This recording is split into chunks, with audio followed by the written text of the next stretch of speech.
Hey everyone, I'm Jerry Bambi. Bonjour à tous, je suis Jerry Bambi et vous suivez Inspire Africa. Dans cet épisode, nous partons au Nigeria où certains des plus jeunes et des plus avertis adoptent une nouvelle culture de l'épargne et de l'investissement avec l'utilisation d'une application. Nous vous amènerons à Lagos pour voir comment ça marche. Et vous pouvez avoir un produit étonnant mais avec un emballage ou une marque médiocre. Votre produit n'attirerait probablement pas l'attention ou les objectifs de vente. C'est le message de Laura Sen, une Camerounaise qui travaille à l'amélioration de l'emballage des produits Made in Cameroun. Et puis, en fin d'émission, nous irons à la rencontre de Moïse Ngouambi, un producteur de miel congolais. Voici Inspire Africa. Mais d'abord, l'histoire de PiggyVest, une application pour smartphone avec plus de 400 000 utilisateurs prenant des décisions éclairées en matière d'épargne et d'investissement.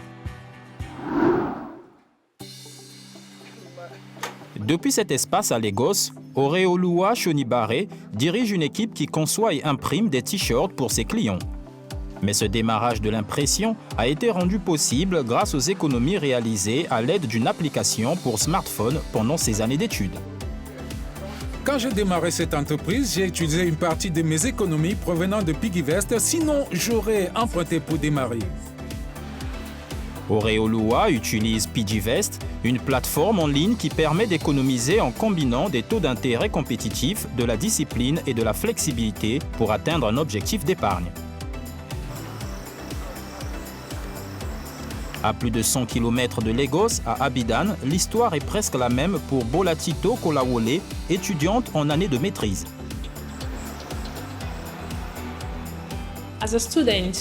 En tant qu'étudiante, mes revenus ne sont pas exactement constants. Ce n'est pas comme si vous avez une somme d'argent qui vient à vous chaque jour, mais chaque fois que je reçois de l'argent, j'ai pris l'habitude de garder une partie dans mon application PiggyBank et cela m'aide avec ma culture d'épargne.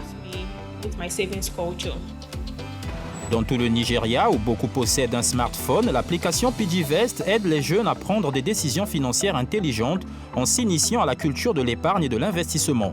Odunayo Ewenyi, basé à Lagos, rend cela possible avec PiggyVest en tant que cofondateur et directeur des opérations.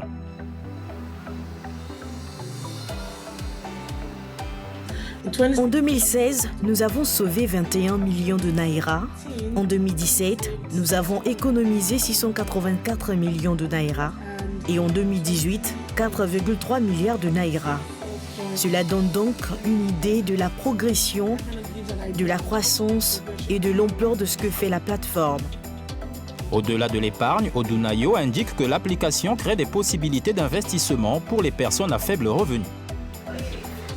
What would it look like if someone would be able to invest $5,000? Can they get it? À quoi cela ressemblerait-il si quelqu'un pouvait investir $5,000? Ne peut-il pas avoir le même intérêt qu'un autre qui investit 10 millions de naira? Et c'est ce qui a déclenché notre investissement et nous avons vu des gens le vouloir parce que les investissements se vendent en quelques heures.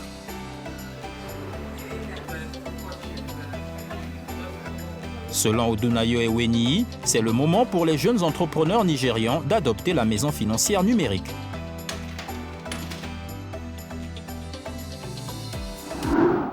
Et maintenant, allons au Cameroun pour parler de l'histoire de Laura Sen, une femme qui entraîne des entrepreneurs de ce pays d'Afrique centrale sur la manière d'améliorer l'emballage de leurs produits et services.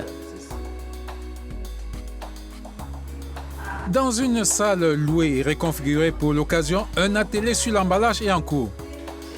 Les conférences de ce type avec Laura Sen, oratrice principale, se multiplient depuis des mois au Cameroun. Le message est clair, elle est convaincue que la qualité des emballages est essentielle à la compétitivité des produits locaux. Pour tout produit, le packaging est incontournable. On a besoin du packaging pour protéger le produit, pour le transporter et pour communiquer sur la nature du produit. Donc le packaging sera ici l'ambassadeur de l'entreprise, l'ambassadeur de la marque. Donc votre emballage va vous permettre de communiquer où vous n'êtes pas. Pendant près de 2 heures, Laura Sen et son équipe ont montré aux participants à quel point les emballages sont importants pour la croissance de leur entreprise. De plusieurs ateliers à des conférences, l'influence de Laura Sen l'a amené à donner du coaching à plus de 200 PME du pays, dont beaucoup comprennent désormais la nécessité d'améliorer les emballages. Nous avons beaucoup travaillé notre packaging avec les moyens de bord.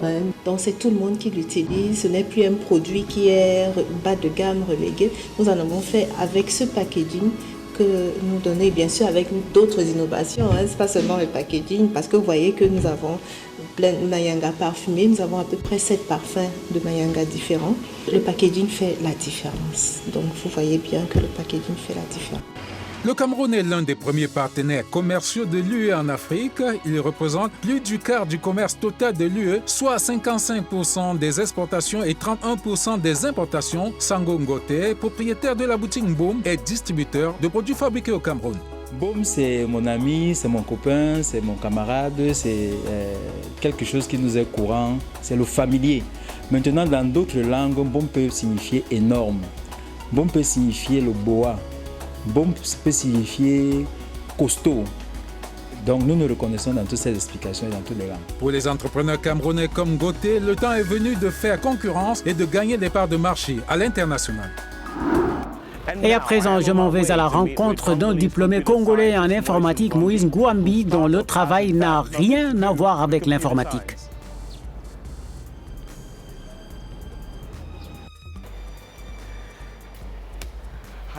Hey Moïse, comment allez-vous?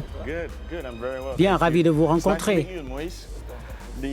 L'informaticien est devenu apiculteur. Alors, dites-nous, Moïse, comment en êtes-vous arrivé à ça? Je veux dire, abandonner l'informatique pour l'apiculture et la production de miel.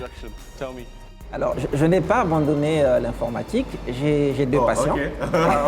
J'ai deux passions, l'informatique, enfin, je suis développeur d'applications et j'aime les animaux. Et les abeilles sont des animaux que j'apprécie depuis tout petit déjà. Tout petit déjà, j'aimais les observer, étudier leur vie sociale et tout. Et donc, pour vivre de ma passion et pour mêler l'utile à l'agréable, donc je suis devenu apiculteur. Je vois. Alors Moïse, dans un monde où la population d'abeilles est en déclin, les gens se soucient plus que jamais de leur miel sucré et de comment il est produit. Alors dites-nous, quelle est la différence entre le miel brut et le miel biologique? Alors la différence fondamentale entre le miel conventionnel et le miel biologique, c'est la façon dont il est produit. Le miel conventionnel, on peut le produire de n'importe quelle manière, mais le miel biologique, on doit respecter un cahier de charge strict pour s'assurer que le miel est naturel et qu'il conserve le plus ses propriétés. Par exemple, on va éviter de nourrir les abeilles avec autre chose que le miel. On va éviter que les abeilles ne se retrouvent exposées à des insecticides. On va aussi, au moment de l'extraction, quand on extrait le miel, on va utiliser des techniques d'extraction qui ne détruisent pas les propriétés du miel. Par exemple, on va utiliser la pression. La pression, on presse et cette méthode permet en fait d'avoir un miel d'excellente qualité. Voilà. Alors, votre miel s'appelle Mélissa et je vais en goûter un peu. OK?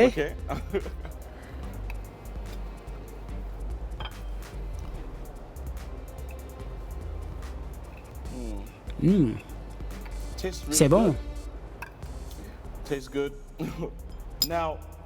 Maintenant, Moïse, y a-t-il quelque chose de particulier dans le miel congolais?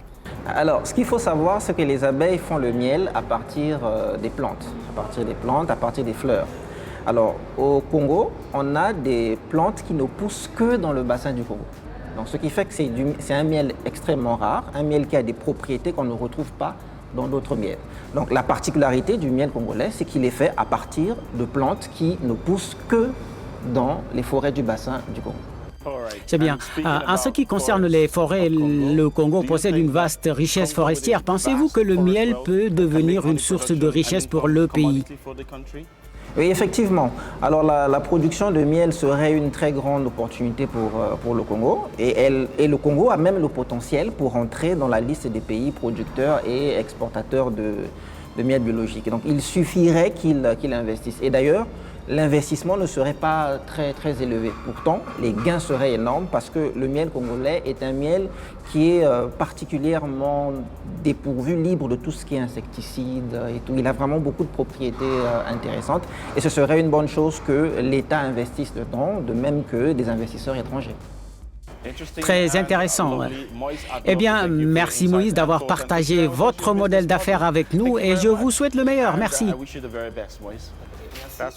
C'est bien, on va devoir se quitter Moïse. Merci beaucoup encore. Et voilà pour cet épisode d'Inspire Africa. Merci de regarder cette vidéo et n'oubliez pas que vous pouvez la revoir en visitant www.africanews.com ou euronews.com. Je suis Jerry Bambi. Je vous laisse avec quelques images qui ont retenu notre attention sur les médias sociaux. À la prochaine. Publié par le Nigérian Odunze Kid, une photo de jeunes Nigérians célébrant l'indépendance du pays en octobre dernier. Et tiré du projet Dream and Dreams de Doreen Umutesi au Rwanda, l'image d'une fille de 7 ans, Fanette, dont le rêve est de devenir médecin.